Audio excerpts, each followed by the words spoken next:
Okay. Welcome back to Nick Lenz's Comic Corner, Classic / Non-Classic. This is episode number 1251 and Doubleshot number 1145. Yep, this I'm reviewing two X-Men trades. We have the first two volumes of Marauders, Volume 2, by Gerry Duggan. Both these two trades contain combined the first 12 issues of this ongoing series that just started just last year. Unlike in the case of X-Men, New Mutants, Wolverine, this is actually an original title. Yep, an original title. You might be thinking, wow, Marvel hasn't done one of these in quite a while. They occasionally do, except a lot of them don't usually last very long because Marvel doesn't barely promote them. This series is still publishing. I love this frickin' series because I like the premise. I mean, it's just Kitty Pryde leading a group of X-Men act like pirates or basically protecting you overseas stuff, which I think is actually really good. This one's more public limelight, unlike, let's say, with X-Force. I'm going to get to X-Force, and if anyone gets a hand in the trades. Now, the lineup for the Marauders is quite interesting. You have Kitty Pryde, obviously. Those of you probably noticing about the bandage on her nose. Yes, apparently the gateways to Corona don't like her very much. They won't let her go through. We have Iceman, Bishop, and Storm. Yeah, this is... Oh, yeah, and also Pyro's here as well. You are thinking, which Pyro? You mean the original one? Or the one that showed up in X-Men Blue? No, it wasn't Blue, it was Gold. No, this is actually the original one. Yep, he got resurrected, despite the fact this guy died in the 90s. Yep, because Hickman just brought back everybody who died over the years. Exception of Destiny for some reason. Yes, he still writes apparently the Captain of Destiny because she killed Mar McTaggart for some reason. Now, there is one thing I particularly don't like about this title. What do I not like about this title? The fact that Iceman is still freaking gay. Yes, this by far, in my opinion, is still a dumb thing that Bendis did. And apparently, no one is bothering to undo this. Nobody. And here's the thing. It's been officially 5 years since he was outed as gay. Why in the world they kept this about? I have no idea. Also, and this is something you might find interesting, if he's gay, is he in a relationship with somebody? Yes, he's in a relationship with Emma Frost's brother, Christian Frost. Yep. Now, the thing with the Marauders is, they are actually they're part of a corporation, they work for a corporation known as the Hellfire Trading Company, which are headed by 3 people. Basically, it's a similar to Hellfire Club, except it's more of a company now instead of basically a social club. That's what the original premise of the original Hellfire Club was. This is more of a basically a new version of them in a way. Now, there's also here's something quite interesting though. They even bring in the original Hellfire the kids who were the head of Hellfire Club from Schism. They're in here too, except they're no longer part of the Hellfire Club. They form a separate group that's kind of similar to what they were doing in Hellfire Club, except it's more of an anti-mutant faction. Named Homorus Vantai, I think it's pronounced it, where the people who work for them are the hate mongler. Yes, for some reason they dug up this old Nazi villain, and Darian Cross. Yes, Darian Cross. You're probably thinking, what the heck is an Ant-Man villain doing here? Also, he's Yellow Jacket. If you're curious, though, wait. Since when is Darian Cross taking up the identity of Yellow Jacket? This was something that Nick Spencer did. So, I'm not blaming Gerry Duggan for that, but it's interesting that we actually have villains outside of the regular X-Men villains. And, let's see, what else? Now, the way this corporation works, now, the heads are Sebastian Shaw, who is the Black King, obviously. Emma Frost, who's the White Queen. And there's also a position of Red, the Red position. Now, there's no Red King, there is Red Queen. The Red Queen is Kitty Pryde. Yep, and by the way, Kitty Pryde has developed this thing where she no longer wants to be called Kitty. Nope. Gerry Duggan basically writes it where she refers to go by Kate now. Why the heck they decided to drop the nickname that's been part of her character since her debut back in the 70s? Unknown why. Also, here's something interesting though. Apparently that Kitty Pryde and Emma Frost have buried the hatchet, despite the fact these two have hated each other for decades, stretching as far back as her debut appearance. Because when Kitty Pryde first joined the X-Men, this is brought up in Joss Whedon's run for X-Men, by the way, that the reason why these two don't like each other, because the day she joined the X-Men, Emma Frost decided to kidnap the X-Men. That's why she hates her.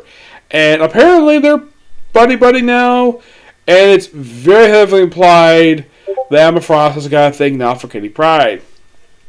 Okay.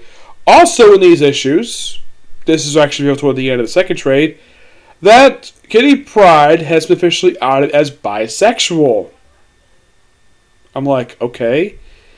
Now, this is the second time in the past decade that we have a character who's female, who has had a relationship with guys over the years, has been outed as bisexual. The last time I saw this happen was actually in the pages of Catwoman, where Selena Kyle was outed as bisexual.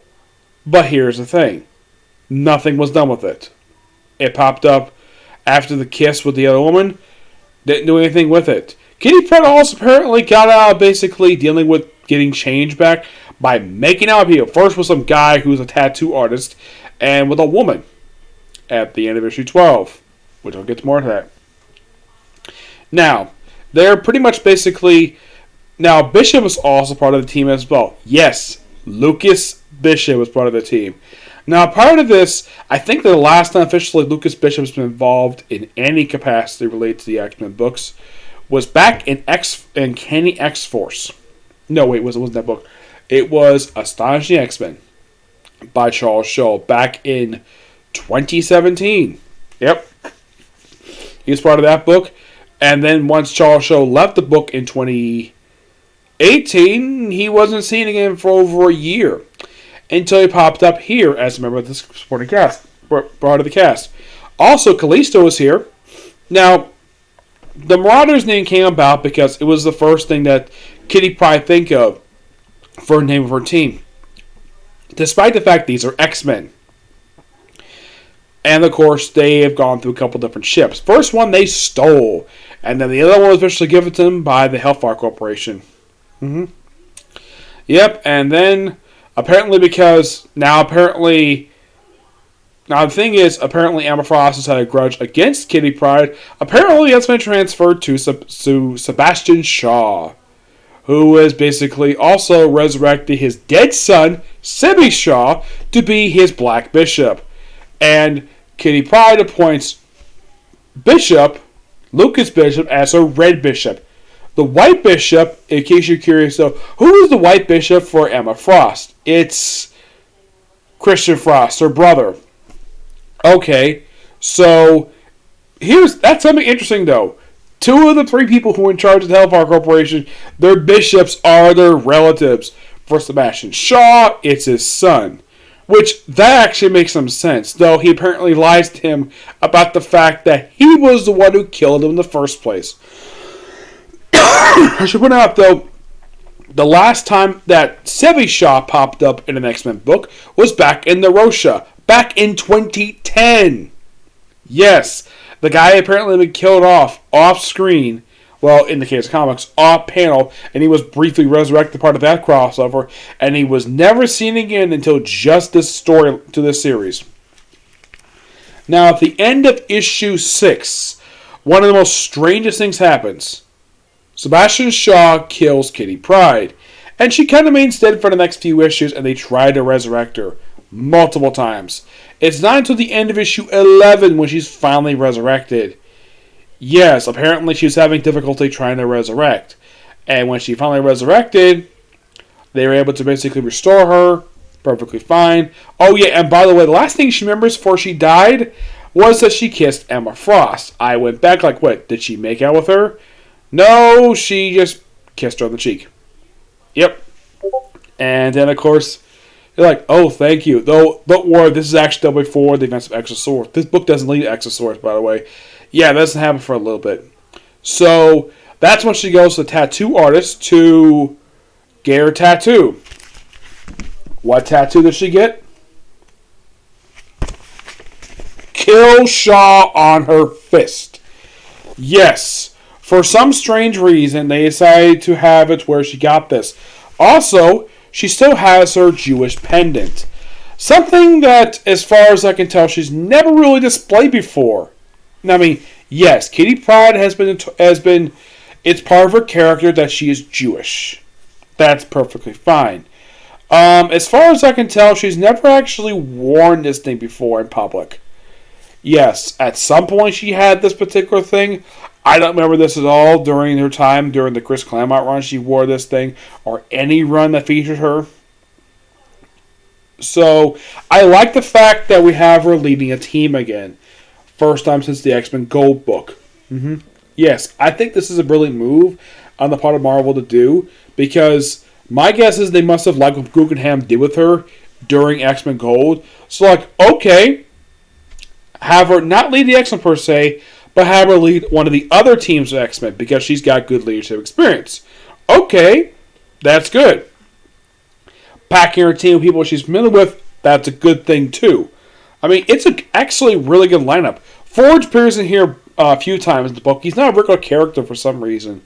Yes, but I do appreciate, though, that these characters have something to do, because one thing I noticed, though, about a character like, let's say, Iceman, for example, in the last 20 years, he hasn't done a lot of anything at all. He barely does anything in X-Men comics anymore.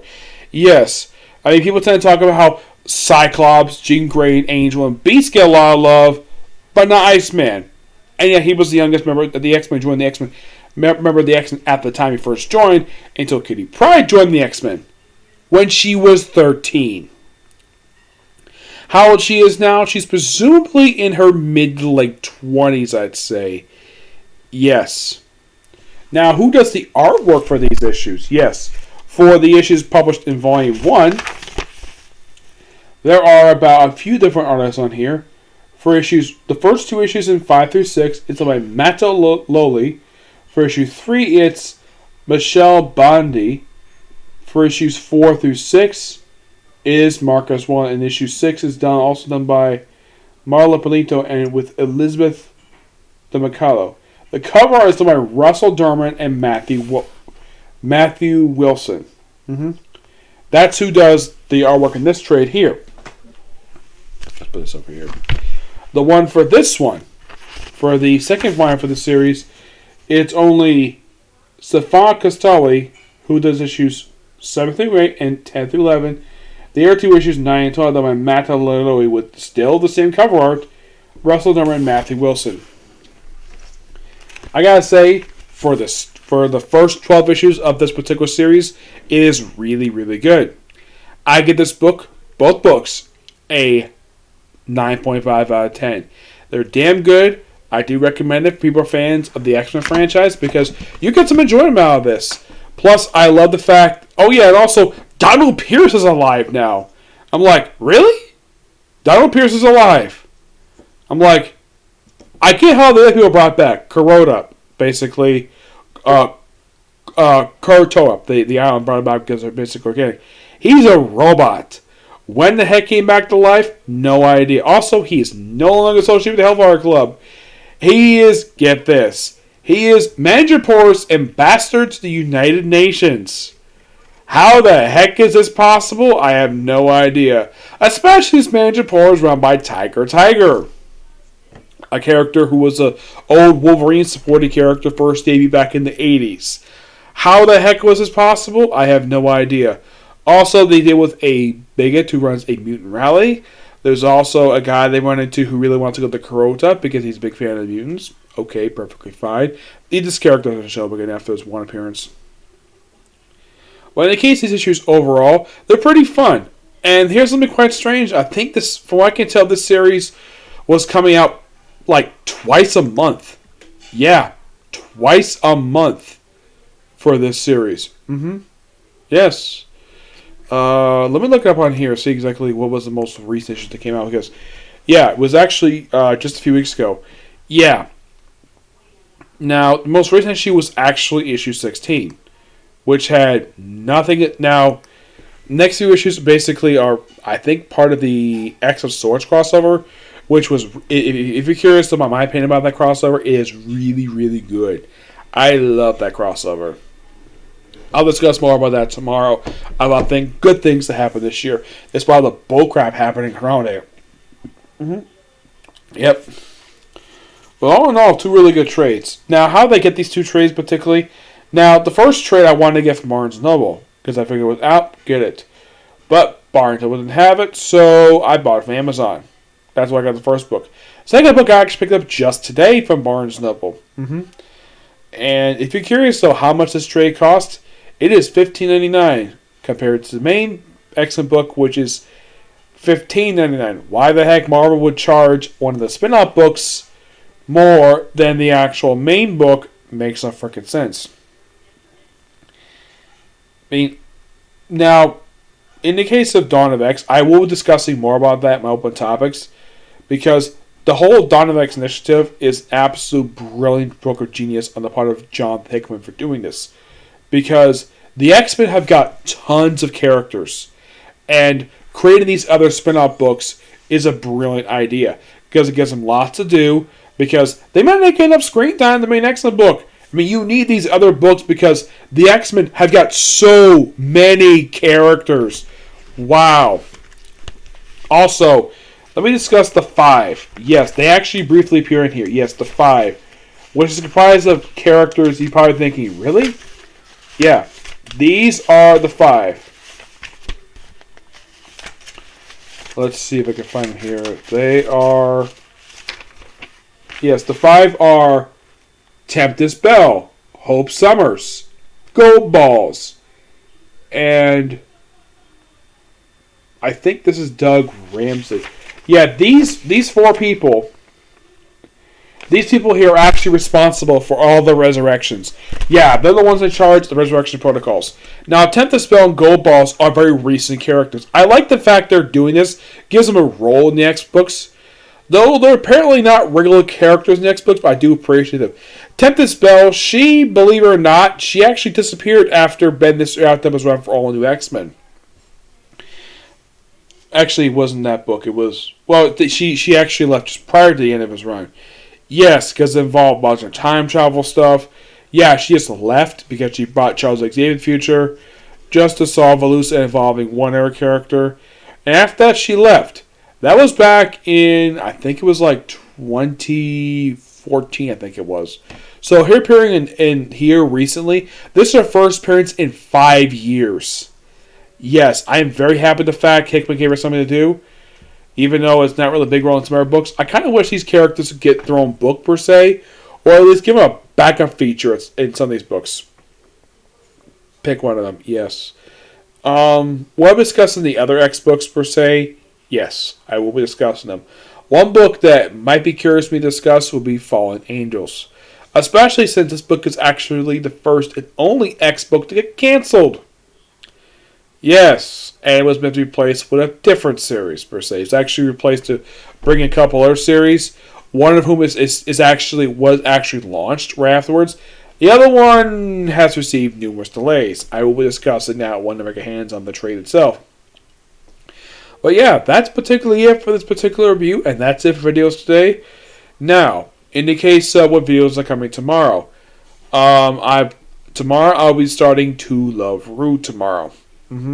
Yep, I'll be starting that tomorrow, and expect to see a review for that at some point tomorrow when I get home from work. Yep, if you're curious though, if I'm going to do it in a comic corner, maybe, just maybe. But see you next video. Bye.